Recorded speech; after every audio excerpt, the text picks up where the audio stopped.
Praise lord. దేవుని పరిశుద్ధ నామానికి స్తోత్రములు కలుగునుగాక. ప్రియమైన సహోదరి సహోదరులరా, ప్రభు అయిన యేసుక్రీస్తు నామములో మీ అందరికీ శుభాలు వందనాలు తెలియచేస్తున్నాను. ఈ ప్రత్యేకమైన సమయంలో ఓ దేవుని వాక్యాన్ని ధ్యానం చేసుకుందాము. యోహాను సువార్త 14వ అధ్యాయం 18వ వచనం ఉన్నటువంటి వాక్యాన్ని ధ్యానం చేసుకుందాం. యోహాను సువార్త 14వ అధ్యాయం 18వ వచనం ఉన్నటువంటి మాటను ధ్యానం చేసుకుందాం. నేను మిమ్ములను అనాథులుగా విడువను. ప్రభువారిస్తున్న వాగ్దానం ఇది. తన స్వరూపమందు తన పోలికలో నిర్మించుకున్నాడు దేవుడు మనల్ని విడిచేందుకు, ఎడబాసేందుకు కాదు, మనతో ఉండి మనకు తోడుగా ఉండి మన జీవిత గమ్యాన్ని చక్కగా చేర్చడానికి ఆయన మనతో ఉండేటువంటి దేవుడు.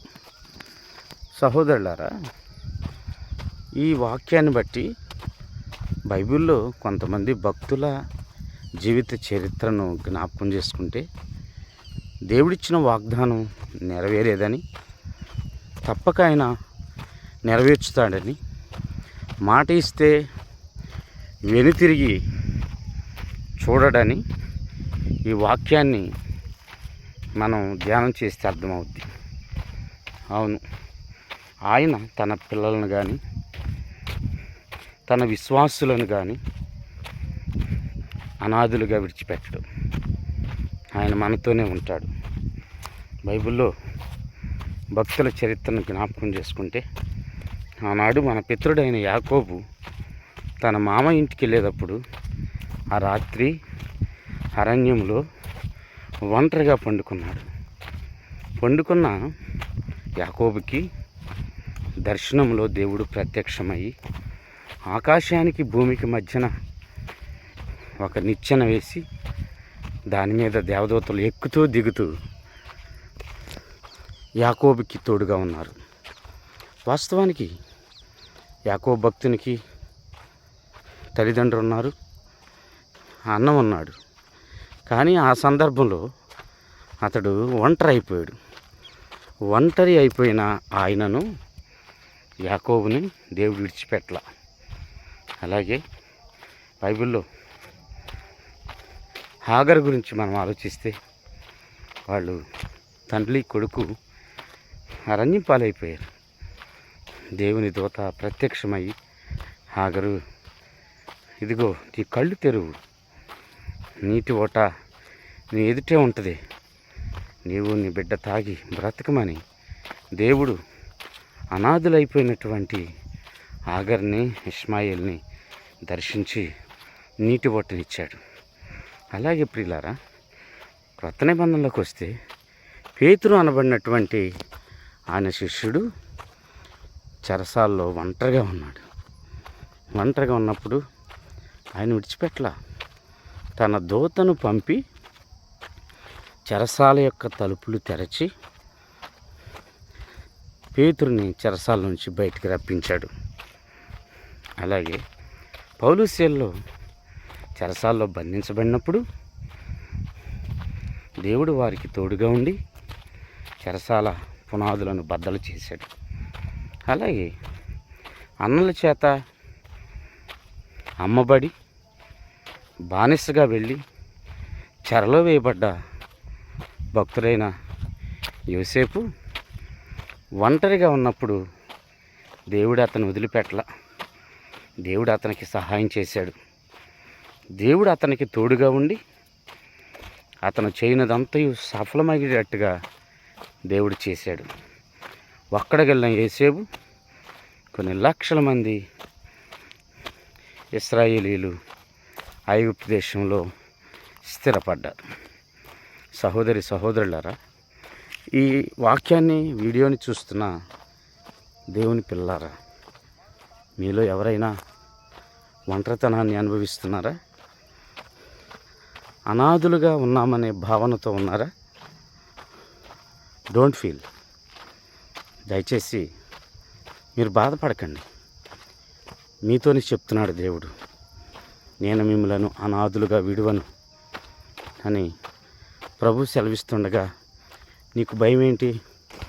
ఆయన వాగ్దానం ఇచ్చాడంటే ఆ వాగ్దానం తప్పకుండా నెరవేర్చుతాడు. ఆయన నిన్ను విడిచిపెట్టే దేవుడు కాదు, ఆయన నీకు సహాయకుడు. నేను నీకు తోడై ఉంటానని సెలవిచ్చిన దేవుడు. ఆయన చెప్తూ యోహాను సువార్త 14:17 లోకము ఆయనను ఎరుగదు, కానీ మీరు ఆయన్ని ఎరుగుతారు. ఆయన మీలో ఉంటాడు, మీతో ఉంటాడు. దేవుని గురించి, ఆయన విధానం గురించి చెప్తున్నటువంటి మాట. సహోదరి సహోదరులారా, మీలో, మీతో, నాలో, నాతో దేవుడు ఉంటాడు.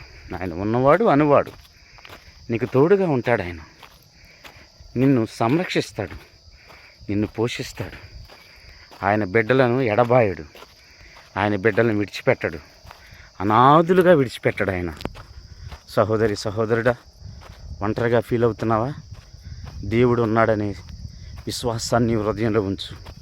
ఆయన నీకు ప్రత్యక్షపరచబడతాడు. పౌలు భక్తుడు అనేకసార్లు స్వార్థ ప్రయాణంలో, శ్రమల్లో ఉన్నప్పుడు, సముద్రంలో చిక్కున్నప్పుడు, ఆపదలో చిక్కున్నప్పుడు దేవుడు ఆయన సేవకుని వదిలిపెట్టల, తోడుగా ఉన్నాడు, సంరక్షించాడు, ఆపదల్లో ప్రమాదాల నుంచి తప్పించాడు. ఈ రోజున ఈ మాటలు ఆలకిస్తున్న దేవుని బిడ్డ, ఆగర్ని విడిచిపెట్టినటువంటి దేవుడు, యాకోబుని విడిచిపెట్టినటువంటి దేవుడు, పౌలుస్యల్ని విడిచిపెట్టినటువంటి దేవుడు, యోసేపుని విడిచిపెట్టినటువంటి దేవుడు, పేతురుని విడిచిపెట్టినటువంటి దేవుడు నిన్ను విడిచిపెడతాడా? నీవంటే ఆయనకి చాలా ఇష్టం. God loves you. దేవుడు నిన్ను ప్రేమిస్తున్నాడు, అమితంగా ప్రేమిస్తున్నాడు. ఆయన బిడ్డలు అన్యాయంగా, నిస్సహాయ స్థితిలో ఉండి అన్యాయంగా కన్నీరు కారిస్తే ఆయన తట్టుకోలేడు. ఆయన దూతలను పంపిస్తాడు, ఆయనే ప్రత్యక్షమవుతాడు. ప్రత్యక్షమయ్యి నీ ఒంటరితనాన్ని, నీ వేదన్ని, నీ బాధని ఆయన తీసివేయగలుగుతాడు. నీకు తోడుగా ఉంటాడు. ఆయన అంటున్నాడు, సదాకాలము నేను నీతో ఉంటాను, నీకు తోడుగా ఉంటాను సెలవిస్తుండగా భయం ఎందుకు? భయపడకు. దేవుని యొక్క వాగ్దానాల మీద నమ్మకం ఉంచి, విశ్వాసం ఉంచి, నీ హృదయంలో నిబ్బరంగా ఉండు. నీ హృదయాన్ని ధైర్యపరచుకో. విశ్వాసంతో ముందుకెళ్ళు, ప్రార్థనా శక్తితో ముందుకెళ్ళు. దేవుడు నీకు తోడుగా ఉంటాడు. నిన్ను విడిచిపెట్టడు ఆయన. కనుక ఒంటరిగా ఉన్న సహోదరుడా, ఒంటరిగా ఉన్న సహోదరి, ఈ మాట నీకోసమేమో ప్రభు పలికిస్తున్నాడు. దేవుడు తన శక్తి ద్వారా, తన దూతల ద్వారా నీకు తోడుగా ఉంటాడు. నిన్ను క్షేమకరమైన మార్గాల్లోకి నడిపిస్తాడు, పచ్చిగల చోట్లకు నడిపిస్తాడు, చక్కని ఆశీర్వాదకరమైనటువంటి స్థితిని నీకు ఇస్తాడు. ఒంటరిగా ఉన్న నిన్ను ఏదో ఒక రోజున ఒక కుటుంబంగా, ఒక వ్యవస్థగా చేసి సమాజంలో నీకు ఒక గౌరవమైన స్థానం ఇస్తాడు. నిన్ను ఉన్నతమైన స్థానానికి ఆయన నడిపిస్తాడు. ఒకటే, దేవుని యందు భయభక్తులు కలిగి ఉండు, ఆయనకు ప్రార్థన చేయి.